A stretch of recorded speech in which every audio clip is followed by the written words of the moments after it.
Well, good morning. It is a pleasure to be with you this morning, and I'm glad that God worked it out that I could be here on this day.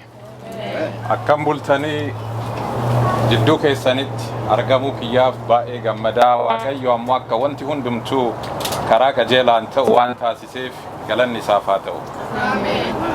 On behalf of the 101,000 church members in the North Pacific Union, we celebrate in your joy this morning. Miseensota kuma dhibbaaf tokko ol ta'anii bakka bu'eetini guyyaa keessan kana gammachuu keessan qoodamuuf gammachuu qaba. I want to thank your pastor for the invitation to come and for your elders to open up the pulpit for me this morning. Luba keessan waamicha naaf taasisaniif akkasuma ammoo manguddoota waldaa keessanii balbala bananii kana simatanii fi galatoonfachuu barbaada. In the little time that I have, I want to get right into God's Word. Yeroo gabaabduu qabu keessatti kallattimaan gara sagalee Waaqayyootitti adeema. There is a recurring thought that I have had that comes to me again and again. Yaada sammuu kiyya keessa nanaanna'u ka deddeebi'ee natti dhufutu jira. And it's this: wouldn't it be sad to get to heaven and find out there is more? Inni kunis mana samii geenneetini inni caalu jiraachoo isaa yeroo beeneetin jenne ta'uu isaa. What if there is more from God for us? Waaqayyoon irraa inni kanu beennu ol caalaan yoo jiraate maal ta'a? More of what? More of His grace, more of His power, more of His forgiveness, peace, joy, all of those things. Inni kanu beennu ol ta'uu danda'u sun ammoo ayyaana isaa, gara laafummaa isaa, jaalala isaa, nagaa isaa. What if there is more of God for us, but we settled for less? Hennaa Waaqayyo wanta nu yaannu oli nuuf qabaateetin jedhu nu ammoo isa xinnaa isa xiqqaa sanitti yeroo murteeffannee jennu maal ta'inna.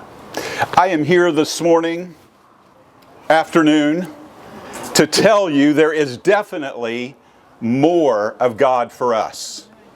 Adda waaree booda wanti ani isinitti himuu barbaadu Waaqayyo kanu yaanne oli akka nuuf qabu. There has to be more. We serve an almighty, all-powerful, infinite God. Waanni nu tajaajillu Waaqa humna qabeessa Waaqa asii haga asii qaccee hin qabne ka waa hundumaa caalu ta'uu isaa beekuu qabna. Listen to our scripture again. Verily, verily I tell you, whoever believes in me, he will do the works that I have been doing, and they will do even greater things than these, because I go to my Father. Eertuu duratti dubbifanne sani irra deebineetiin yoo laalleetiin jenne Wangeela Yohaannisii keessatti akkana jedha 14:12 irratti dhugumaan isiniin jedha namni anatti amanu waan ani hojjedhu hundumaa in hojjeta ani gara Abbaa waan dhaquufi kanarra kan caalu iyyuu in hojjeta. These are the words of Jesus. They will do greater things. Jechoonni kuni jecha Yesuusiiti ka kana caalu kan yaannu oli hojjechuu danda'u. What an incredible promise God has made to you and I. Waadaa akkam guddaa bareedaa ta'e tokko nuufisa jidduutti ka inni kaayeetiin jedhe.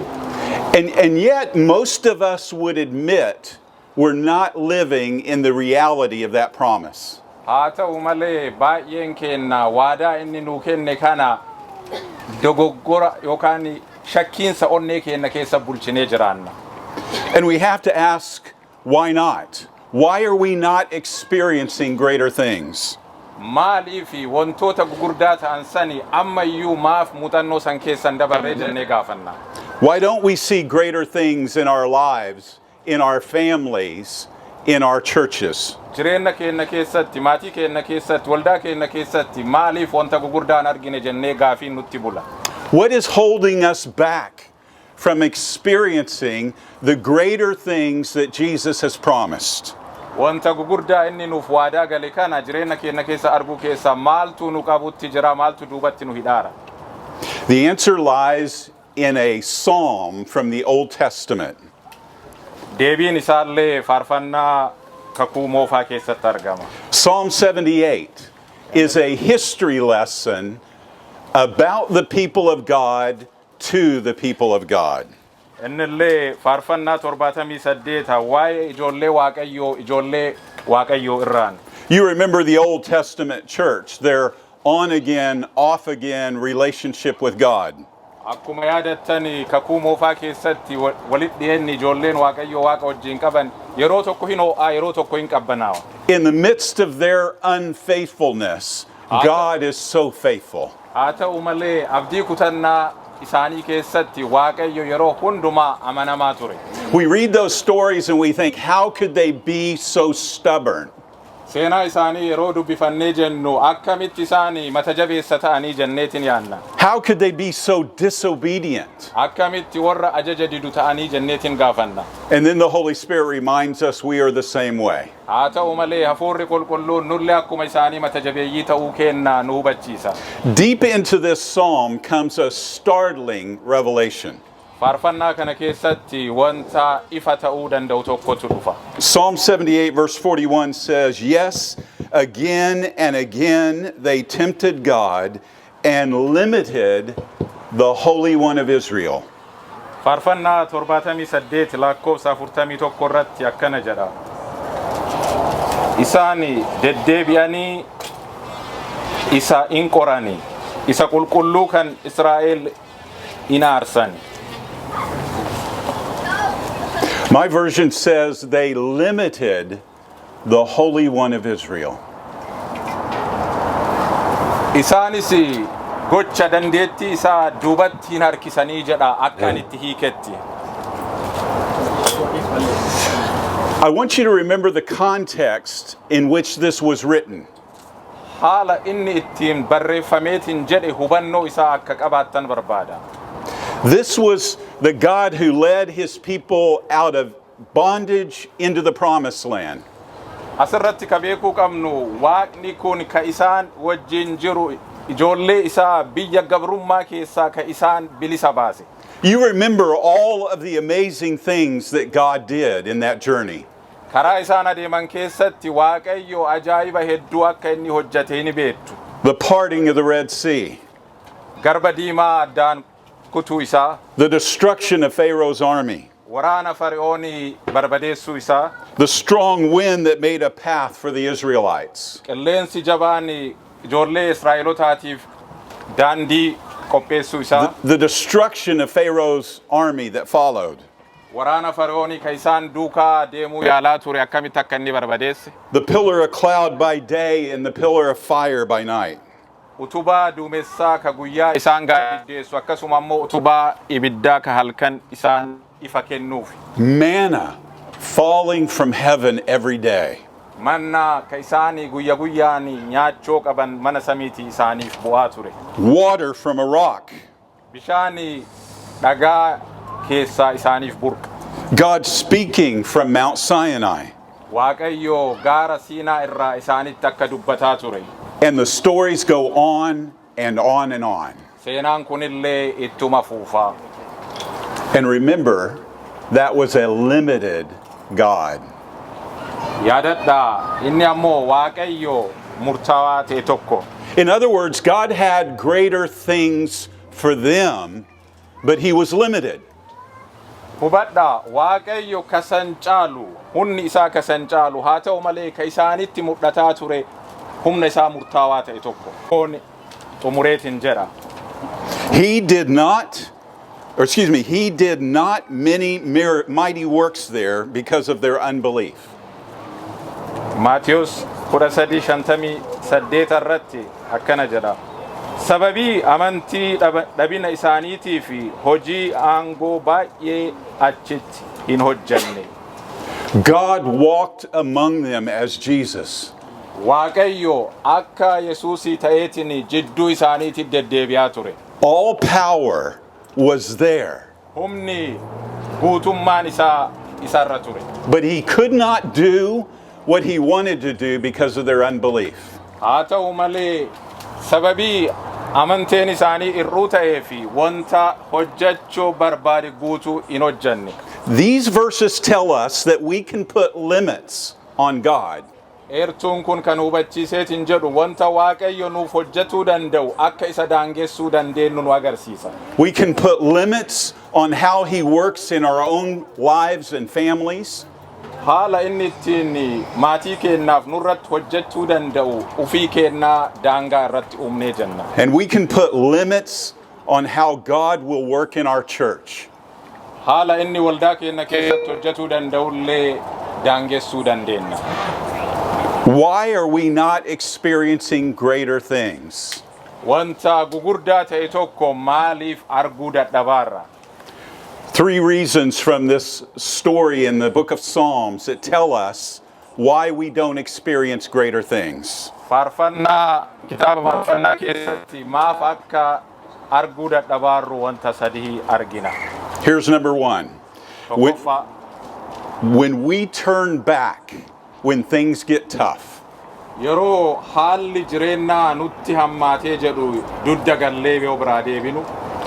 I would suspect that these 2 years that you've been working with the city to try to get your plans approved have not been easy. Haalli waggaa lama isini magaalaa wajjin waa'ee lafa kanaa eeyyama argachuuf irra hojjetaa turtani akka haala salphaa hin taane in amana. Sometimes things in life don't come easy. Yeroo garii jireenyi keenya wanti hundi karaa salphaa ta'een nuuf hin mijaa'u. We have to persevere. We have to stick with it. Wanta hojjannu san itti cichuu qabna, jabaannee hordofuu qabna. When we turn back, we don't experience the greater things that God has for us. Yeroo dudda gallee isa biraa deebineetiin jennu waan inni nuuf hojjetuuf jedhe sani beekuu hin dandeenyu. We are here today because the leaders of this church did not turn back. Har'a wanti bakka kanatti argamneetiin jirruu fi warroonni waldaa geggeessaa jiranii waaqatti dudda galanii waan irraa hin deebineefi. I'm sure there's some basement somewhere where you could have worshiped and continued to worship, but God had greater things. Hina mana xixiqqaa yookaan beezmentii waldaa biraa keessatti heettaniitiin bakka itti waaqeffattan hin dhabne garuu Waaqayyo wanta guddaa ta'e tokko isiniif qaba. Psalm 78 verse 9 says, "The children of Ephraim, being armed, carrying bows, turned back in the day of battle." Faarfannaa 78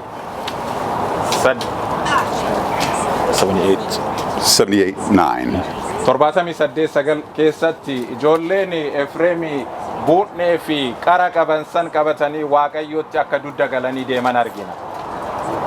As the followers of Jesus, we are happy to follow Jesus whenever he leads us to the places that we want to go. Akka duuka buutota Waaqayyootitti yeroo waanni karaa nu akeekeetiin jedhu haala kamiyyuu keessatti isa duukaa deemuu danda'uu qabna. Does God push you in your life? Waaqayyo jireenya keessan keessatti isin dhiibaa? Does he lead you? Isin dura bu'aa? Does he guide you? Karaa isin akeekaa? It seems like God never leaves me alone. Waaqayyo yeroo kamiyyuu akka nu biraan fagaanne hubanna. God always has a plan and a future for us. Waaqayyo yeroo hundaa nuuf kaayyoo qaba. And we love it when he leads us exactly where we want to go. Innaa karaa deemuu qabna jennee itti gammannutti yeroo inni nu akeekee nu jalaa fuuldura bu'eetiin jedhu hin gammanna. But what happens when he leads us to places that we would rather not go? Haa ta'u malee karaa akka fooniititti nu ittiin gammanne irratti yeroo inni nu akeekee jedhu hoo maaltu nu dhaga'ama? What about when he leads us in paths that look difficult? Karaa daandii ulfaataa ta'e tokko kanutti ulfaataa ta'e mul'atutti yeroo inni nu akeeku akkamitti fudhanna? You know, we're all fine coming to church. Gara waldaa yeroo dhufneetiin jennu nu hundumtuu akka salphatti. We love coming to church and singing and praying together. Waldaa dhufnee faarfachuu waaqeffachoo itti gammanna. But what happens when God leads us into battle? Haa ta'u malee gara dirree wal'aansoo dirree waraanaatitti yeroo waaqayyoon akeekee jiru akkami fudhanna? When He leads us outside our comfort zone? Bakka nu itti hafuura baafannee akka salphatti itti gammannu keessaa nu baasee bakka cimaa ta'etti yeroo inni nu akeeku akkamitti ilaalla? You might say, I didn't sign up for that. Kanaaf mallatteessee hin jiru jenneetiin fudhachuu dandeenya. And you would be wrong. Haa ta'u malee dogoggortaniittani. Here sits this morning the army of God. Bakka kana ganama kana waraanni waaqayyoo as taa'eetiin jira. We are living in enemy-occupied territory. Iddoo kanatti naannoo diinaan marfame keessatti waaqeffachuu jira. And He tells us to go and attack the gates of hell. Haa ta'u malee waaqayyo tarkaanfadhaa waraana badiisanii barbadeessaa jira. And He says when we go, the gates of hell will not be able to prevail. Yeroo nuti adeemnee jennu balballi azaabaa sun hin wafoo dhaabatee hin danda'u. You know, God's Word says a lot about turning back, and none of it's good. Waaqayyo iddoo hedduutti dudda galuu maal akka ta'e nutti akeekeetiin jedha dudda galuun ammoo gaarii miti. There are going to be times in life when we're tempted to turn back. Innaa jireenya keenya keessatti dudda galuuf yaadnutu jiraachuu danda'a. And I want you to know it's the greater things that are before us. Haa ta'u malee fuuldura keenya wanta gugurdaa ajaa'iba gurdaatu jira akka jiru hubachuu qabna. Greater things are not behind us. Wanti gugurdaan kun duuba keenya oduun taa'e fuuldura keenya jira. Greater things lie in the future for us. Wanti gugurdaan kun fuuldura hegeree keenya keessa jira.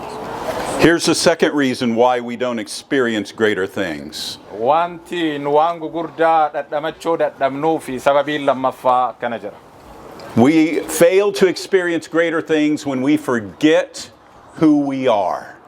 Wanta ajaa'iba gugurdaa kana hubachuu ka dadhabnu yeroo nu eenyummaa keenya yeroo dagannee irraanfannee jennu. We are the people of God. Nu ummata waaqayyooti. We are a special people. Warra addaan fooyame. We are a treasure to Him. Qabeenya waaqayyooti nu. We have been invited into a covenantal relationship with Him. Nu warra waaqa wajjin waadaa addaa waliin galuuf waamamne. And when we talk about covenant, we usually think of laws and requirements. Waa'ee waadaa yeroo yaadannee jennu waan seeraa hubachuu yookaan waan seeraatiitu nu mul'ata ta'uu danda'a. And that is all true, but the covenant means that we are in a special relationship with God. Sun dhugaa ta'ee oduma jiru waadaa jechuun waaqayyoon wajjin haala addaan fooyameen walit dhiyeenna isa waliin qabnu jechuu. A special treasure to Him. Qabeenya waaqayyoo ka isaaf fooyame ta'uu kenna. A kingdom of priests and a holy nation. Warra mootummaa waaqayyoo hojjettoota isaa akka taanuu fi warra filatamne warra luboota isaa taane jechuu. When we live in the reality of understanding who we are, it changes everything. Ennaa eenyummaa keenya gadi fageenyaan hubanneetiin jennu jijjiirama hedduu hubachuu dandeenya. Who are we? The Bible says we are God's possession. Eenyu nu sagaleen waaqayyoo qabeenya waaqayyoo akka taane nutti hima. You are God's child. Isin ijoollee waaqaati. You are God's workmanship. Hojjettoota waaqaati. You are God's friend. Hiriyoota waaqayyooti. You are God's chosen. Warra waaqayyoo filatame. You are God's beloved. Warra waaqayyoon jaalataman. He has set you free from sin. Cubbuu irraa bilisa isin baaseera. He has redeemed you by His blood. Dhiiga ofiitiin isin fayyiseera. You have been forgiven. Dhiisansi isiniif godhameera. You have been adopted into His family. Maatii isaa keessatti ammattamtaniittani. He has given you His Holy Spirit. Hafuura qulqulluu isiniif kenneera. You have been sanctified. Qulqullooftaniittu. You are more than conquerors. Isin warra mooyatu oli. You are secure in Christ. Kiristoosin keessatti waa hundaa raggaasifattan. You are seated with him in heavenly places. Iddoo olaanaa mana Waaqayyoo keessatti isa waliin teessoon isiniif ta'e. You are protected from the evil one. Hammeenarraa iddoon isiniif godhameera. You are citizens of heaven. Isini maatii mana samiiti. You are complete in him. Isa irratti guutummaa argattaniitu. Can you begin to understand that when you believe that and you remember that, it changes the direction of your life? Yeroo fedha isaa akkaataa isaa hubattaniitiin jettanii jireenya keessan keessatti jijjiirama inni uumuu danda'u argitu. When we remember who we are, we will begin to experience greater things. Eenyummaa keenya yeroo qaabanneetiin jennu isa waan gugurdaa ta'e sanii dhadhamachuu jalqabna. Third, 7ffaa. when we forget how God has worked in our past, Wanta jireenya keenya keessatti inni hojjateetiin jedhe yeroo irraanfannee jennu. we fail to experience greater things when we forget how God has led us. Waaqayyo akkamitti akka nu geggeesse yeroo irraanfannee jennu isa fuuldura keenya jirru ammoo dagachoo ansina. Psalm 78 verse 11 says, "And they forgot his works and his wonders that he had shown them." Faarfannaa 78 11 irratti isaanis humna isaa wanta inni isaaniif hojjate hin irraanfatanii. God is big about remembering. Waaqayyo ammoo wanta hundumaa qaabatutti baay'ee jaba. And yet we're so quick to forget. Nu ammoo ariifannaan irraanfachuutti jabinna qabna. Psalm 78 verse 41. "Yea, they turned back and tempted God and limited the Holy One of Israel. They remembered not his hand, nor the day when he delivered them from their enemy." Faarfannaa 78 41 irratti ammoo isaan illee Waaqayyoon irraa dudda galuuni Waaqayyoon hin qorani. Kanaafis wanta irree isaa ka inni isaaniif hojjate sanis in irraanfatan akkamitti akka diina harkaa isaan baase. You and I may not have a physical Passover to remember, but we have a spiritual one. Nu akka namaatitti Faasikaa arginu qabaachuu dandeenya. Haa ta'u malee Faasikaan keenya ka hafuuraa ammoo addaan jira.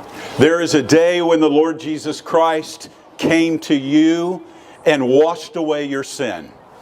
Yeroo Kiristoos gara keessan dhufeetiin cubbuu keessan isinirraa qulqulleessetu jira. And in that moment you passed from death to life. Yeroo sanitti du'arraa gara jireenyaa ceetaniittu. Why? Because God has greater things for you. Sababiin isaallee Waaqayyo wanta gugurdaa waan isiniif qabuufi. Every one of us have times and experiences where God has worked in our behalf. Tokko tokko kennaani yeroo Waaqayyo bakka bu'aa kenna ta'ee nurratti hojjateeru ka yaadannu jiraachuu danda'a. There are times and experiences in our past where God has shown us he can do anything. Muuxannoo jireenya keenya ka darbee keessatti Waaqayyo waa hundumaa akka nuuf gochuu danda'u yaadachuu dandeenya. Very soon on this very property there will be a beautiful building.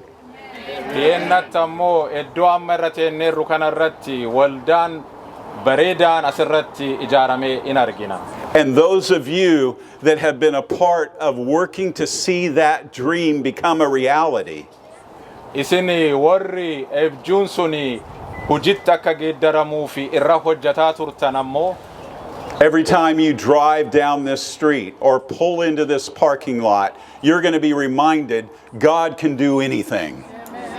yeroo daandii kanarra konkolaataa keessan ooftanii deemtanis ta'e yeroo bakka kana dhuftaniitiin jettani Waaqayyo wanta guddaa akka hojjatee danda'u yaadachuu dandeettu.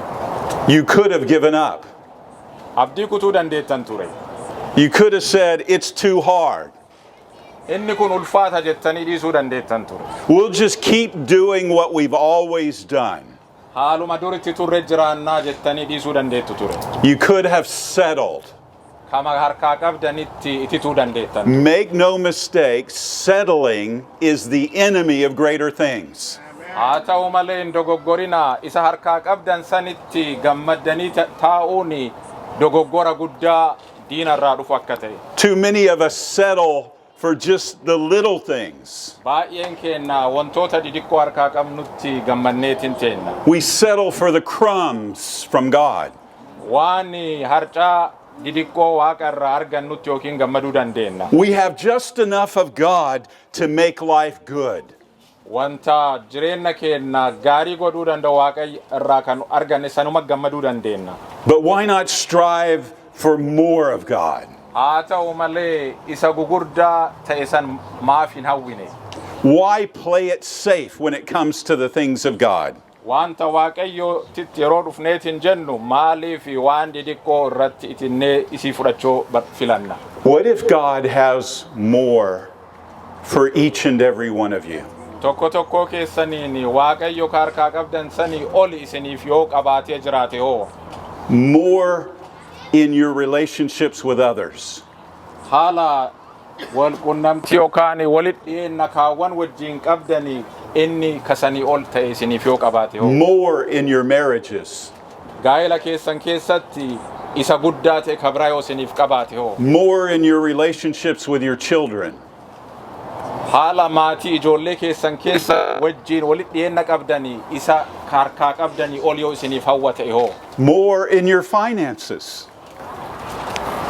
Waan qabeenya keessanii irratti yoo harkaa qabdan irra caalaa isiniif inni kaayoo qabaate hoo. More in your ministry. Lallabaa waaqayyoof jireenya isin mudhiftan keessatti kabeettaniif harkaa qabdanii ol yoo isiniif hawwe hoo. And what if God has more for your church?